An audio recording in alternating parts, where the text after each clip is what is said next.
అందరికీ నమస్కారాలు.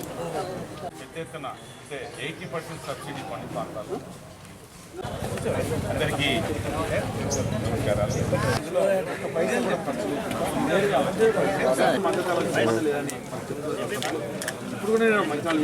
దేవుళ్ళు లాంటి వాడు. నేను భూ కబ్జాలకి ఒక ముఖ్యమంత్రి గారు అభివృద్ధి ప్రతి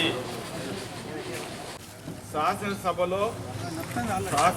సాక్షిగా ముఖ్యమంత్రి చేస్తున్నారని ఇక్కడ కాంగ్రెస్ వాళ్ళు ఒక మాజీ ఈరోజు మంచాలకు మంచి వాతావరణం. మంచాల పట్టణము కనీసం లిటిగేషన్ భూములు కొంటే కూడా పోలీసు పద్ధతులు మీద ఆనాడు Bellampalli even power project also ఆనాడు ఉన్న ఎంపీ ఆనాడు 6 సంవత్సరాలు ఎమ్మెల్సీ ఉండి ఈ ప్రాంతానికి నాకు తెలిసిన ఎక్కడ కూడా